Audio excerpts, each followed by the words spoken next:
एक राज्य एक गणवेश ही योजना फसली आहे आणि त्यामुळे या योजनेमध्ये सुधारणा केली जाते आहे। मोफत गणवेश योजनेच्या अंमलबजावणीची जबाबदारी आता शाळेच्या व्यवस्थापन समितीकडेच असेल।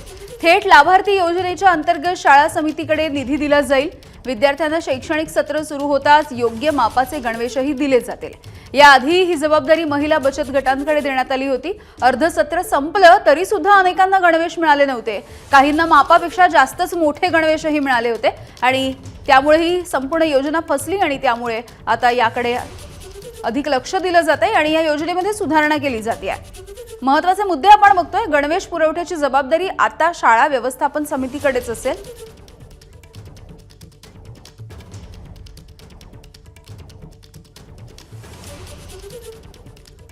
तर या संदर्भामध्ये दीपक केसरकर यांनी नेमकं काय म्हटलंय आपण बघूयात। त्यांच्याशी संवाद साधलाय आमचे प्रतिनिधी अक्षय भाटकर यांनी। रोल आहे आपल्याबरोबर दीपकजी केसरकर आहेत, माजी मंत्री। सर, एका बाजूला संपूर्ण देशामध्ये डॉक्टर बाबासाहेब आंबेडकरांवरून जे वक्तव्य झालं त्याच्यावरून टीका होती आहे, आंदोलन होते। दुसरीकडे एकनाथजी शिंदे स्वतः मगाशी आले होते, त्यांनी दीक्षाभूमीला आले, तुम्ही देखील दीक्षाभूमीला आलेले आहेत। काय भावना आहेत? आम्ही दरवर्षी ज्याला नागपूरला येतो त्याला दीक्षाभूमीला भेट देतो, या ठिकाणी नमन करतो आणि बाबासाहेबांनी जे ऐतिहासिक असं एक धर्म परिवर्तन केलेलं होतं त्याची आठवण म्हणून ही दीक्षाभूमी या ठिकाणी उभी आहे आणि निश्चितपणे ही सातत्याने सर्व भारतीयांना प्रेरणा देत राहील। अमित शहांच्या वक्तव्यावरून विरोधक आज देखील आक्रमक झालेले आहेत। काल देखील आपण पाहिलं सदनामध्ये गोंधळ झाला, दिल्लीमध्ये गोंधळ सुरू, संपूर्ण देशात गोंधळ सुरू आहे। आपली काय भूमिका आहे? काम काही करता येत नाही।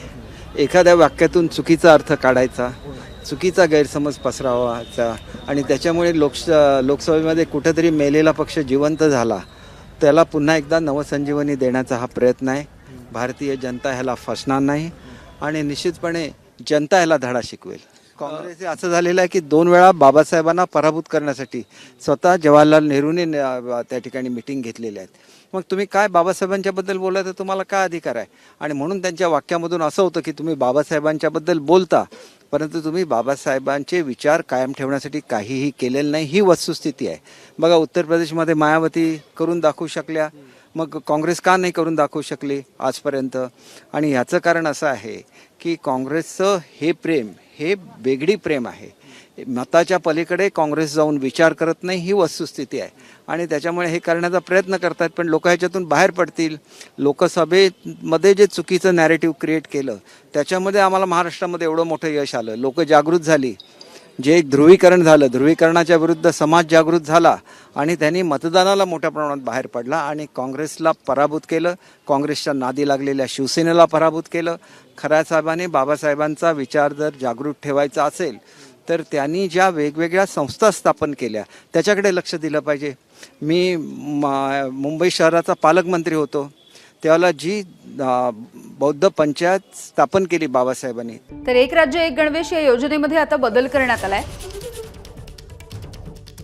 मुख्यमंत्र्यांची भेट मागितली आहे, निर्णय कायम राहिला पाहिजे अशा पद्धतीचं वक्तव्य केसरकरांनी घेतलंय।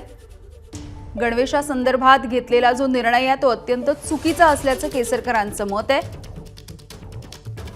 आणि हा सगळा निर्णय प्रशासकीय पातळीवरती घेतलाय का याविषयी सुद्धा ते बातचीत करतील। एबीपी माझा, उघडा डोळे बघा नीट।